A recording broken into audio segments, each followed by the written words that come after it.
I'd like to call the Finance, Budget, and Personnel Committee to order. It's Tuesday, November 19th, 2019, in the Council Chamber of City Hall at 5:30. All right, first item, identify any potential conflicts of interest. Being none. Item number 3, citizen comments. What an energetic group. All right, we'll go on to the consent agenda. Minutes of the October 15th meeting, monthly position control report, report of personnel actions, bills and payrolls, September treasury report, October treasury report. A motion to approve by Becky, second by Nick. Any discussion? Being none, all in favor? Aye. Opposed? Being none, motion carries. Item number 6, recommend the approval of resolution number 2019-46, writing off uncollectible accounts receivable in the amount of $31,000 presented by Amy Van. Why? Yes, thank you. So we do this every year. The outstanding ambulance accounts receivables are reviewed and to determine their collectability.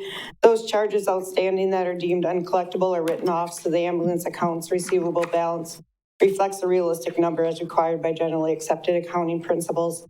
Attached is a resolution which, if approved, would authorize the write-off of $31,000 of outstanding ambulance accounts receivable as uncollectible. The 2019 budget reflects the $31,000 allowance for these write-offs. Last year, we also wrote off $31,000. These write-offs are for patients that are typically hard to contact from out of the area or do not have medical insurance. Currently, LifeQuest takes care of the majority of the collection efforts that we have. We still have some with our old collection agency, but going forward, they take care of most of that. This information was also presented and approved at the Fire and Police Commission meeting on November 13th. I recommend approval to the Common Council for this resolution. Motion by Becky, second by Tom Winslow. Amy, I have a question for you. Sure. Yeah, about 10 years ago, I kept asking the question about the accounts uncollectible. Mm-hmm. And I think the amount was lower. And that begs the question, when we switched from outsourcing instead of doing our own, it was supposed to reduce that. Why hasn't it? It's always been, because like the next one, that one's lower. That's just for the general accounts. I think a couple years ago, it was like at 29,000.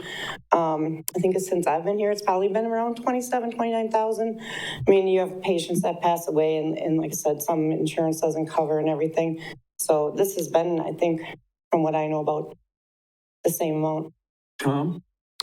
Thank you. How does this compare to last year? 31, we wrote off 31,000 too. So we're right about at the year 2016, and we'd like to stay within about 2 years or so because, I mean, after 2 years, they're hardly collectible. So even then, so. Is the increase perhaps also related to the increased cost rather than the number of claims? Well, I mean, the costs go up, but then we also have the Medicare, Medicaid adjustment, so a lot of that doesn't get covered as well. But, I mean, it's pretty much stayed on course. The only way, I mean, we could increase this if we get too far behind in the budget process, but once the budget is done, we pretty much try to stick to that. Okay, any other questions? If not, we have a motion and second on the floor. All in favor? Opposed? Being none, motion carries. Item number 7 on the agenda. Request to recommend approval of resolution number 2019-47, writing off non-ambulance accounts in the amount of $10,000. Hey, Amy. All right, thanks. So this resolution process is similar to the one I just presented. Basically, every year we review these and see which ones may not be collected, but this is just for the general accounts on ambulance. So as before, the budgeted amount was $10,000, so that is how much we wrote off this year. These get a little bit further behind. We might have to adjust the budget next year because on some of these house raisings and that, it can be $30,000, $40,000. So attached is a resolution which, if approved, would authorize the write-off of $10,000 of outstanding accounts receivable. 2019 budget reflects $10,000. In last year, we had $16,348 in write-offs. Where appropriate, these accounts have been turned over to a local collection agency and/or entered into the Wisconsin TRIP program. So I recommend approval to the Common Council for this resolution as well. A motion by Nick, second by Tom Lane. Discussion. No, I'm talking about the Tom on the end. Explain. Yeah. Okay. Any discussion about this amount? Go ahead, Nick. Just one thing, Amy, if I Sure. remember right, just because they're written off doesn't mean that they're like, Right, and this particular one, this was a tax deed Wood County, and so after they collect everything they can, like in this case, we know we're not gonna get anything else. Wood County got all they could get, they paid us the remainder. So in this case, yeah, we're not gonna get any more, but some of the other accounts, if it's like an invoice or something like that, even if we write it off, we'll still take the money when it comes in, if they do pay. things are just for the public. Yep, Any further questions? If not, all in favor? Aye. Opposed? Motion carries. thank you. All right. Item number 8, request to recommend approval of an updated city fee schedule for calendar year 2020 presented by Josh Miller, Development Service Director. Josh. Thank you. Each year, we look at the fee schedule just to see if changes need to be made to address services provided and clarification opportunities. And this past year, we had a lot of different staff in my department. Since the last fee schedule was adopted, we had a new administrative associate, a new plumbing inspector, and a new building inspector. So we want to take a little bit more holistic approach and see how are we applying these fees and making sure that we're doing things in a uniform manner. So we do have a lot of changes, but a lot of the changes are mostly clarification. There are a couple increases and decreases just based on the level of the cost to provide those services. But if it pleases the committee or the board, I'll go through each one quick, and then if there's questions. So basically, under 1 and 2 residential, family residential, we basically just added language that the fee includes building, electrical, HVAC, and plumbing, plus the $100 wastewater sanitary sewer connection fee. That's for a new residential home, 1 and 2 family. Additions, we would be increasing the price from 16 cents per square foot to 20 cents per square foot. Modular home installation, we basically identified that the 30 cents per square foot would only apply to the foundation because modular homes we are not inspecting. So we wanted to make sure that we're not charging for an inspection we're not performing. And then in an accessory building, we modified the square footage to be from 200 to 299 square feet. We would charge $40, and then after that would be 15 cents per square foot, anything over 300 feet or greater. Added a HVAC remodel fee for $40 if it's over $500 worth of work.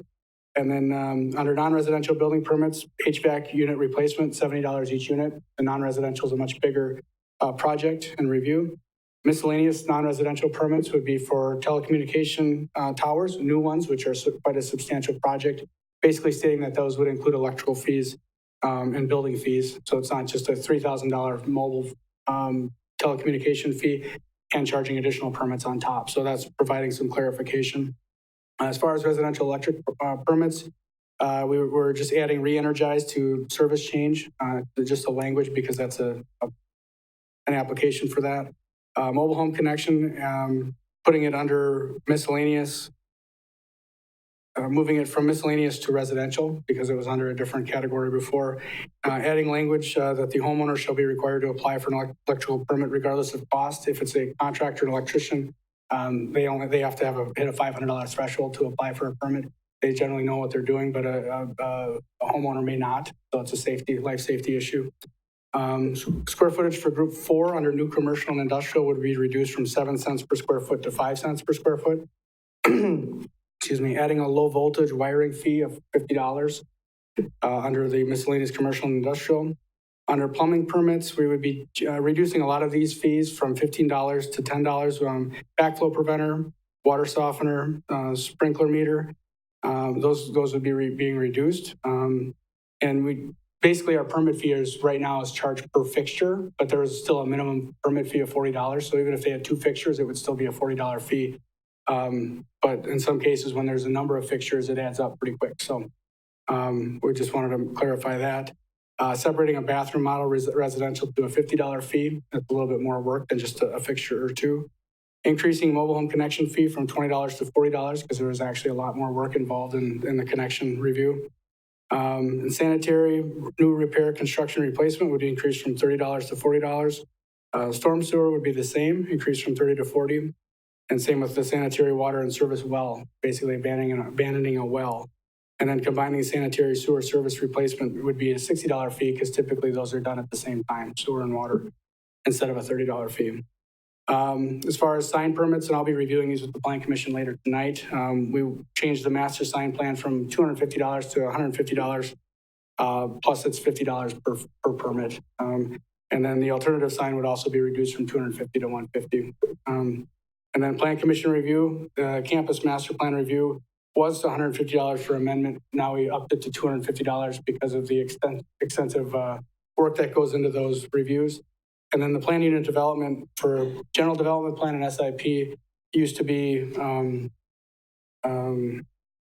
for the GDP and then $150 for the SIP. We're making it $250 for both. And an increase of $50 for both projects because you have to do, you can't get a final approval until you do the SIP. So the GDP and SIP go together. So ultimately it's a $50 increase, but it's broken up a little differently.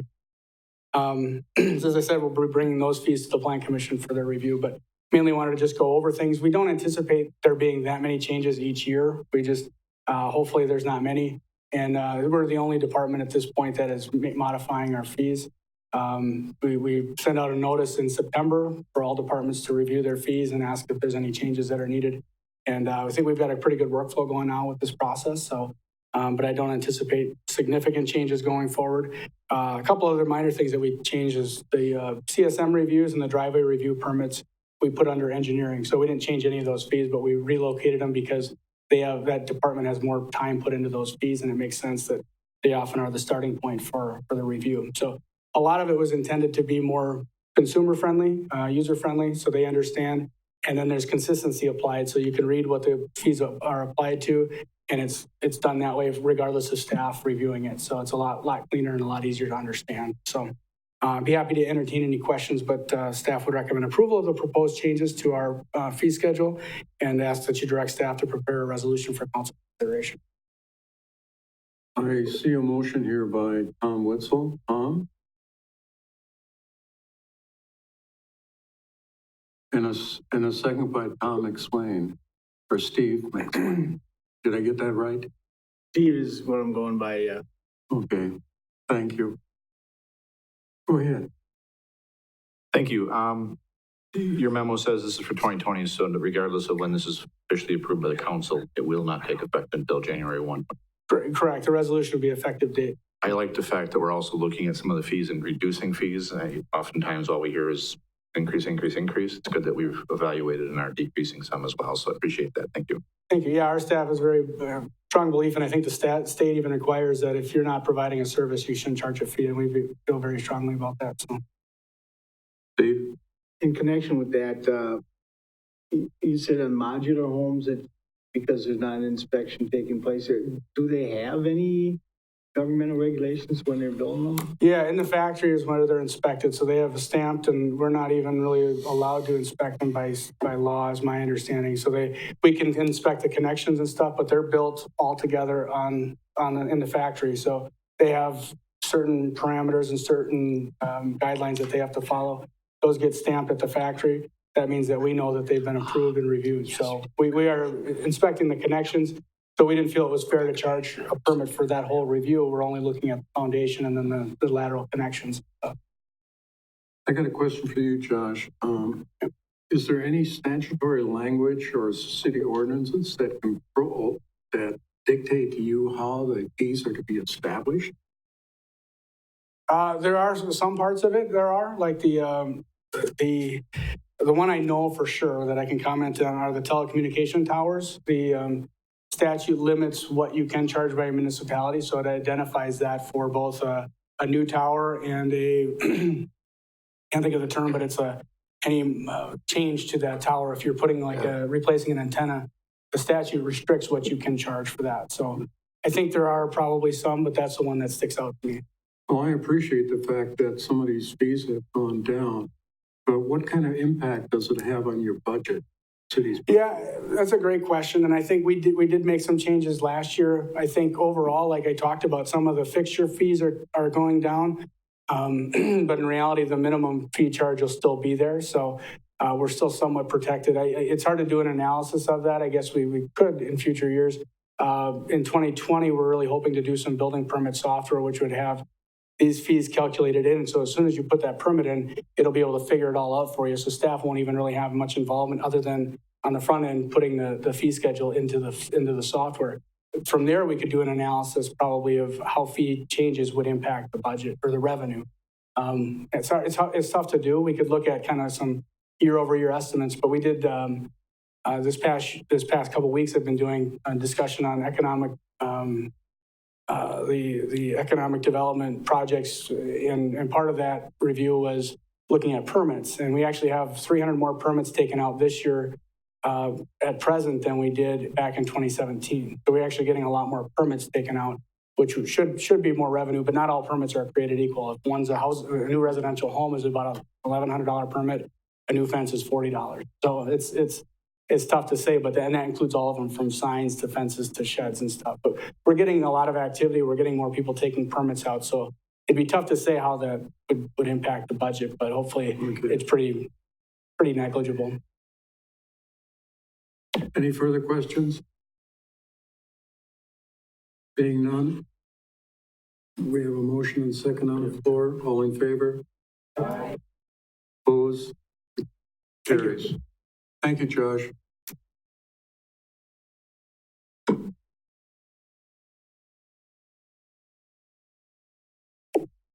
Okay, item number 9, request to recommend approval of an extension of Street Department's pilot program on accrual of compensatory time, ended by John Raque. Thank you. Earlier this year, the Common Council had approved a pilot program for the street department where the employees of the street department could accrue up to 80 hours of compensatory time anytime they'd work overtime. Our policy currently states that anytime we have a non-exempt employee, they can choose whether they're looking for overtime or compensatory time.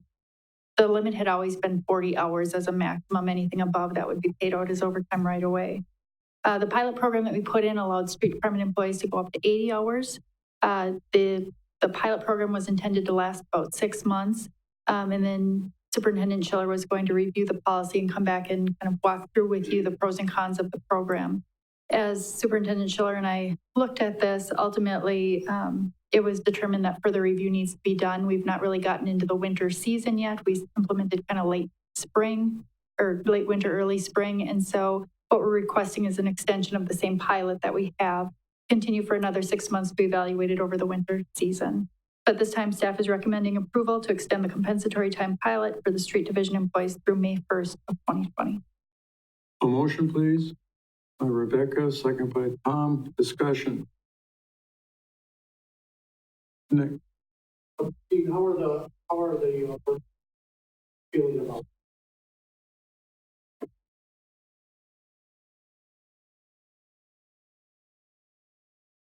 So as Jen mentioned, we give staff a choice of using it or not. And I think for the most part or overall, I think they appreciate this up to 80 hours. And not every employee does it, but I would say probably at least a third of them are. So right now it's a plus. And, if we're able to accommodate when you want to take off, it's a plus for the city also. Any further questions? Rebecca. Do you have there's sort of policy you have as far as them using the like say you had an employee somehow accumulated 80 hours and they come up to you and they say, hey, by the way, take off. Yes, we do have standards put in place that we only allow a certain number of employees off at one time. So we're able to accommodate all of our workload. So we don't allow, say, half the staff to be off using comp time at one time. So they understand that, so they kind of look at the calendar, see what days are available, and then sign up for that. Any further questions? If not, we have a motion and a second on the floor. All in favor? Aye. Opposed? Motion carries. Thank you. The next item, number 10, request to consider pilot program providing call-in pay for the street division staff, presented by Dean Schiller. Thank you. So occasionally, our staff gets called in, and our current policy right now, when staff gets called in, they get guaranteed a minimum of 2 hours. So if they get called in for, to take care of a stop sign or something like that, and they're here for a half hour, they will receive a minimum of 2 hours. But a lot of times when staff gets called in outside of their normal work hours, during the middle of the night, on weekends or holidays, it's for like a storm like we had this past summer, or for going out and plowing snow. So one of the things, as staff, we kind of want to just review our call-in policy and look at how we can maybe upgrade this or update this. And checking with surrounding communities, like Point, I talked with Stevens Point, Wisconsin Rapids, and Wausau. A lot of communities, when employees are called in outside of their work hours or on holidays or weekends, they get 2 hours of call-in at their regular rate, plus any hours that they work. Also, the communities that I worked with before, Ripon, Bellevue, and Greenville, also had a similar policy. So when you look at municipalities throughout the state, and I didn't check with all of them, but this is kind of a standard thing to take, to offer their employees. Because, a lot of this, like I said, this is coming in hours that are inconvenient, the middle of the night, weekends and holidays and things like that. So what we would like to do is upgrade our policy, and talking with staff, I guess we thought a flat fee of $50 would be more uniform across the board, that if employees got called in outside their normal work hours, that they would get that $50 plus whatever they work. That would kind of show that, we also value their sacrifice that they give up by coming in during the middle of the night, or like the holidays that are coming up here, when, they have to leave during Christmas to come in and plow snow or things like that. And just kind of putting this together, I went back and looked at how many times this would have occurred last year. And it would have occurred about 357 times that you would see in my memo. And which would have cost roughly a little over $17,000. So that sounds like a lot, but you also have to remember we have 26 full-time employees over there that do get called in throughout the years. So when you kind of look at that number compared to that, it's not a huge amount that each employee would potentially get. Also, by just kind of upgrading this policy, times where employees would get this 2 hours, if approved, would be for like going out for emergency snow plowing, or this last summer when we had a windstorm during the middle of the night when they were coming in, or it would be for like putting up an emergency stop sign that got knocked down, or any other disaster. Or when we're looking at this citywide, not just streets. So it would be like an emergency park rental, if the bathrooms were flooding and somebody had to come in to take care of it. Where they wouldn't receive this, say 2 hours or $50, would be like if we had, they were scheduled to come in out of hours. So an example of that would be, the first night we're out plowing snow at, 12 o'clock. But then a lot of times the second night we go back out and start hauling snow. We schedule that. So we usually schedule that where they come in at 10 or midnight.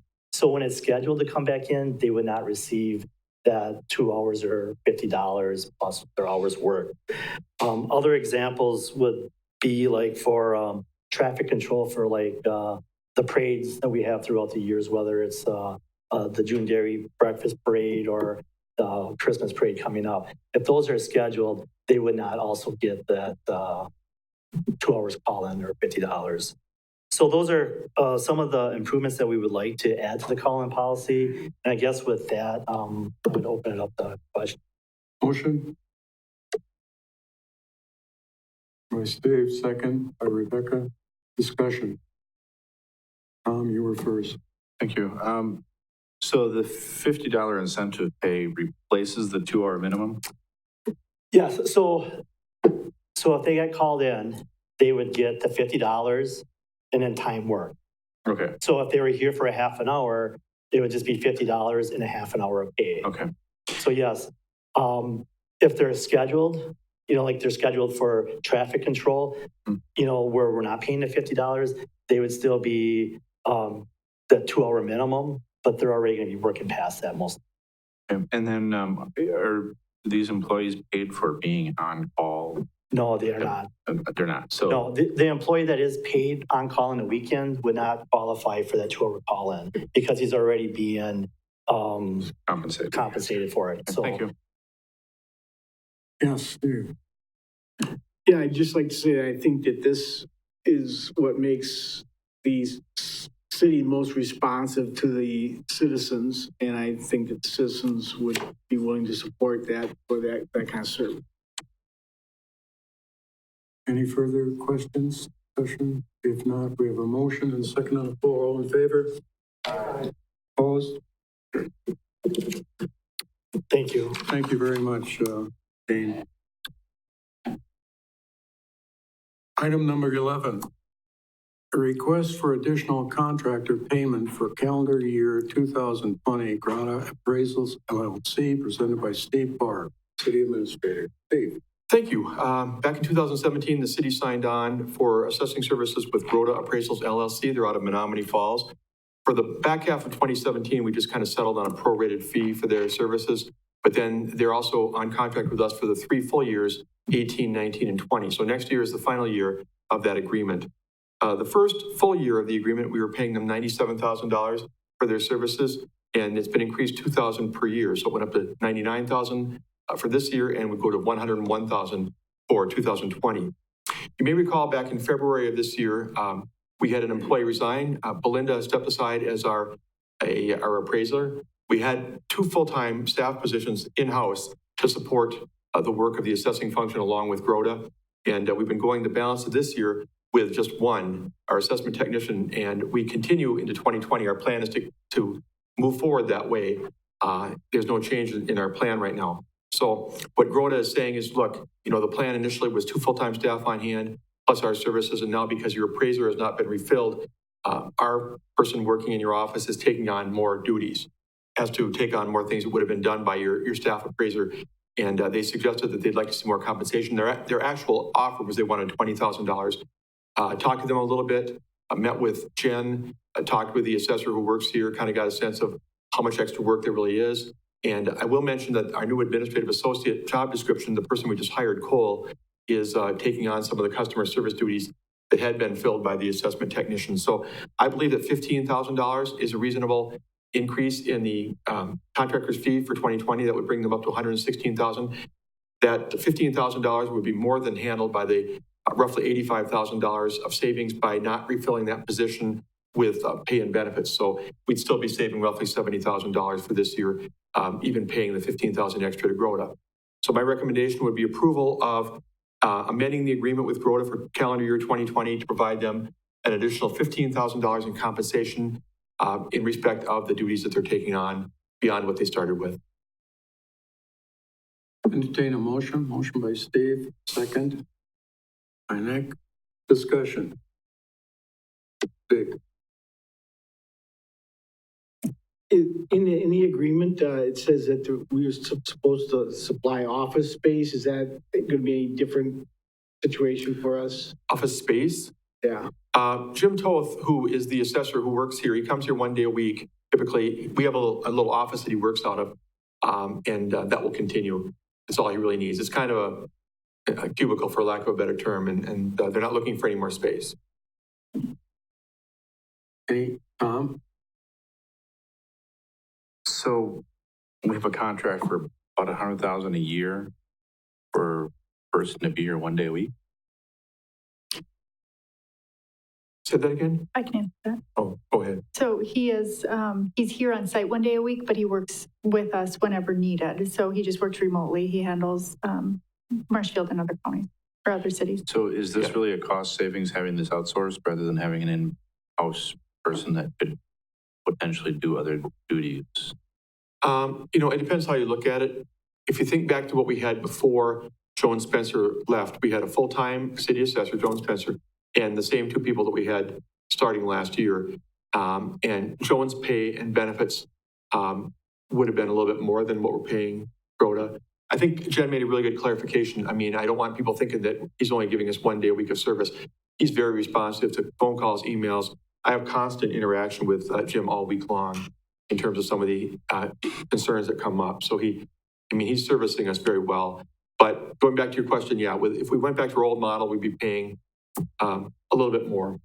But we could also have more duties accomplished by that individual, like. I know what you're getting at. And I think the question that you're raising maybe is what the long-term plan is. And Jen and I have talked about this a little bit, because the contract ends at the end of 2020. Rhoda, as I said, is out of Menominee Falls. They've even raised the question as to whether or not they would want to continue with us because, this is a little bit far from a territory standpoint from where they have their headquarters. I think you'll hear us coming back to you with some discussion about what the long-term model maybe should be. For 2020, we'd like to continue with Rhoda and the one staff person that we have working here in the office. Rebecca? Does Rhoda, they send you anything that works that week? Or is there anything that you ever get?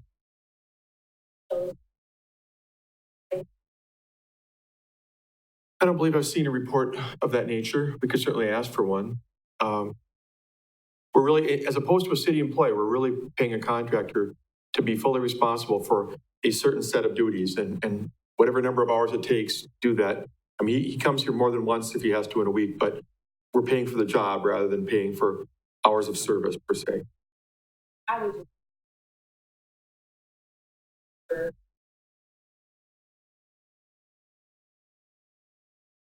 Anyway.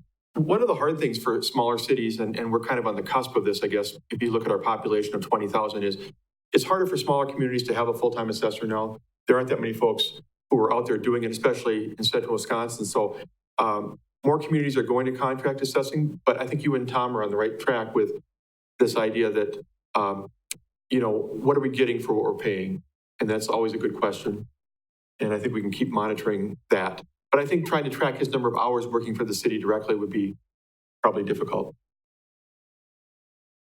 But I think Rebecca has a good point there, to measure actually what they're doing.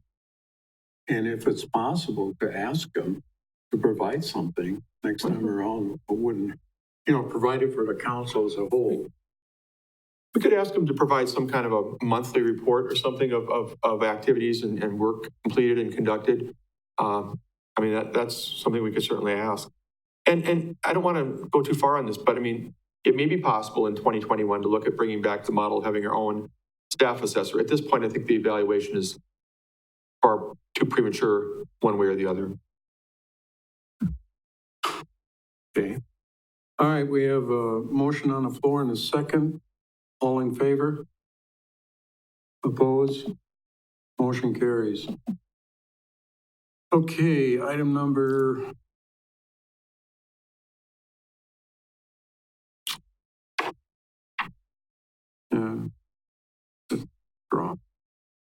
request for reimbursement of certain moving expenses as provided for under policy number 3.170 presented by Steve Park, City Administrator. Steve. Thank you. The city policy 3.170 does allow for the reimbursement of certain moving expenses for department and division heads. And that was actually the case with me. I got some reimbursement when I moved here from Ripon in 2011. And since I've been here, there've been at least 2 other department heads who have benefited from that as well, to try and move somebody from another community and get them into the Marshfield area. Tom started his employment with the city back in the middle of January of this year. He was originally living in Plover. He did relocate to the Marshfield area in late May, early June, had talked to me about perhaps covering some limited moving expenses, and I didn't really follow up with him as timely as I should have. He has submitted bills, as he discussed with me, very limited, as opposed to sometimes when people relocate and they're looking for full expense for paid movers to box them up and do all the work. All he was looking for is the storage areas to use and some portable storage. And so if you look at the invoices in the packet, you'll see that that's the type of bills that they are, totaling, I think, about $700 or something like that. And so I think it's reasonable. It's far less than we paid to move other people. And I would seek under that policy your approval for reimbursement of those moving expenses. Motion, Steve, second by Nick. Discussion? All right, all in favor? Okay, I'm just curious, I don't have any issue with this at all, but I mean, in the past, what I've ever seen done with this, especially when bringing in, department heads or executives or whatever to your business, moving expenses are generally, I mean, from my experience, are generally negotiated during the hiring practice. And so that there's a clear understanding of what exactly the city is paying to relocate an executive here. That's not what we do. In many cases, it would be what we do in this particular event. We weren't certain whether or not Tom was going to relocate.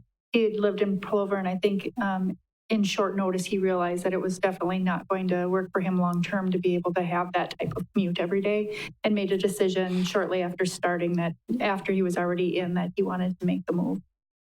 Yeah, I understand that. And then typically what I've also noticed in the past is when negotiating with an executive to bring to your community, often if the executive isn't required to live in the community, then, it's their choice to kind of move to the community. So often I've seen that isn't a covered expense at that. Yeah, you're asking some really good questions. And I think, he's not. Right now, we currently require people who are qualified as public safety or categorized as public safety employees, police and fire, and even, I think, wastewater and some other folks who might have to respond in terms of an emergency to live within 15 miles of the city limits. That would not apply to the communications director. But having said that, I think we realize that even in an emergency situation, we'd like to have him here to be able to do news releases and a lot of communication out to the media. So, I mean, it's beneficial to have this person living in or near Marshfield. And like Jen said earlier, I think he felt initially like it's commutable, because it is. I mean, certainly you can drive from Plover to Marshfield. I'm sure people do it every day. But given his job duties and even his nighttime work here that he does, it's less than desirable. So I thought it was reasonable for him to get at least the limited. He wasn't asking for, like I said, the full movers to come in and do everything, but to get some storage units to be able to make it work. It seemed like a reasonable request. Rebecca? So again, in follow-up, I really don't have an issue with this. It's just that in future, I wonder if we could relook at a policy for hiring. Yeah, I think that's a really good idea. And I think what Jen said is true, that more times than not, what you said about discussing this before the person comes on board, it would be the norm. But maybe we ought to be a little bit more intentional about the policy. Any further questions? All in favor? Aye. Motion carries. Thank you. Item number 13. Are you ready, Rob? Okay. Review debt by issue and attribution. Thank you. This is purely informational. What Steve and I have been trying to do is to put together some summary information on, parts of the finances and then push them out. A couple weeks we'll talk about fund balance. And as you can see, there's not a lot of words on this. So I'm kind of walk you through what our debt consists of, who owes it. Because I think mostly the only number you see is the total general obligation debt. So I kind of want to go through how it's laid out and what it means.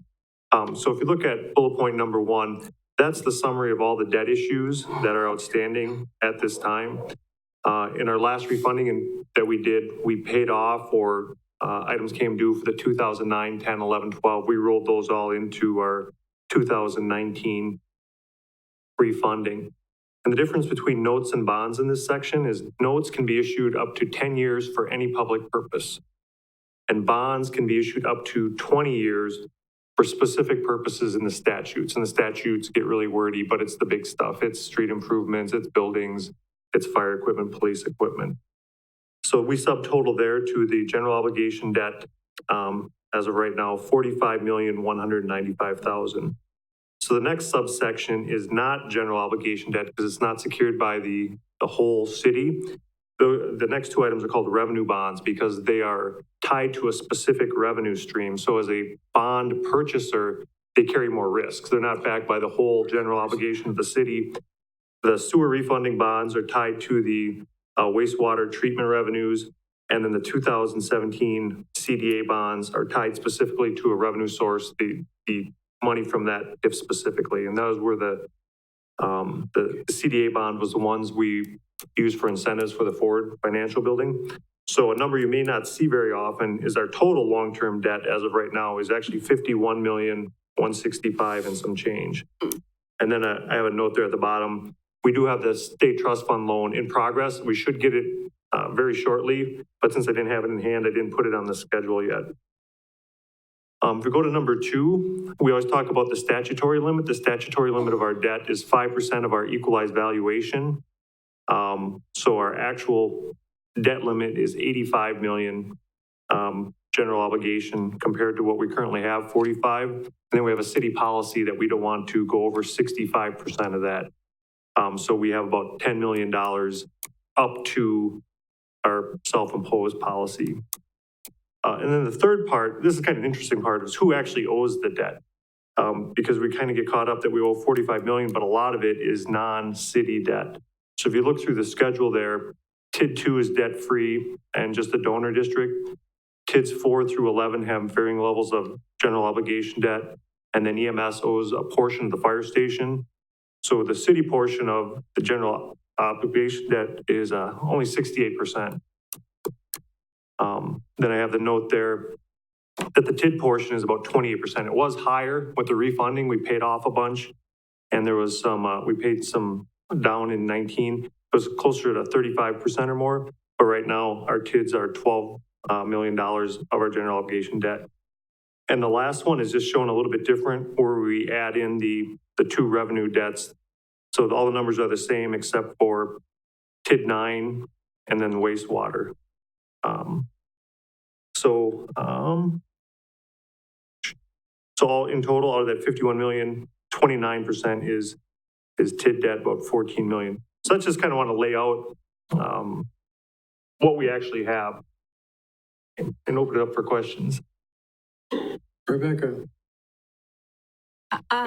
Ron, just to refresh our memory and for anybody who's listening to this meeting, can you go over where is TID 4 and or what is TID 4 and where is TID 7 and who's, because those seem to be the highest of the 2.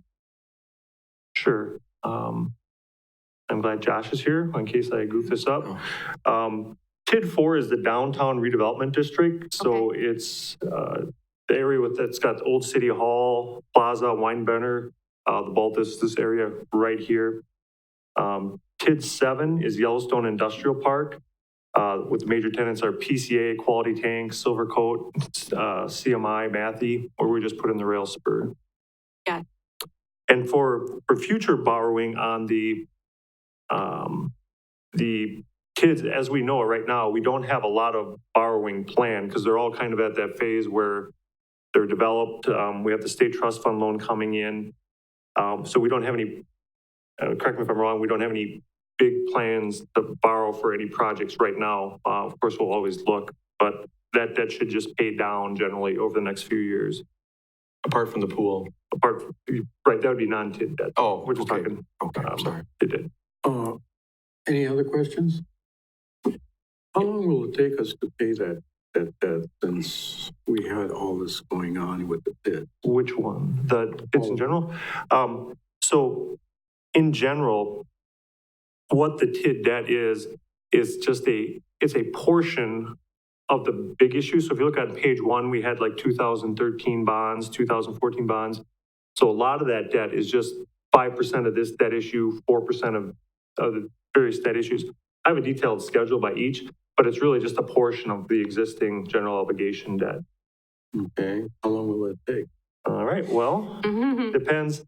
I got that right here somewhere. 39. Depending on the TID, so I can go through them pretty quickly. TID 4 debt goes through 2030. TID 5 is after 2020 has very, very little debt left. TID 7 goes all the way out to 2035. TID 9 goes out to 2031. TID 10 is fairly nominal, goes to 2028, and TID 11 goes to 2026. So at the project time, it's usually a 10 or a 20-year borrowing, depending on where we were at. And you take in consideration the problem. Correct. That didn't change the debt that they owed. It just changed the how it was being paid. So all we've done on that end is separated so now when think of it as an invoice comes in for the debt, part gets charged the debt service for the city portion, and the TID gets charged theirs, just like you're splitting an invoice. And before it was a little more jumbled. Any further questions? Steve? Yeah, I just want to add, I know Ron went through this during the budget process, but I think it's worth noting, we have a budget challenge. We had it this year, we're going to have it in years to come. We're aware of it. We've talked at great length about the TID transfers in the past, but it's worth noting that our tax increment financing districts are all doing very well. They're on par to close early in many cases, and that's not the case in a lot of communities. There are many cities across Wisconsin where they struggle. They don't know if they're going to make it at the end of the life, whether they're going to break even. And so it's good to see that all of our districts, including TID 7, Yellowstone Industrial Park, which did struggle for quite a while, that they're all on track to pay off early. That's something we can be thankful for. Rebecca? And I think too, it's for the general public, I think it's important for them to remember that this is how you grow your community, is through TID debt. So, there is such thing as good debt. And so.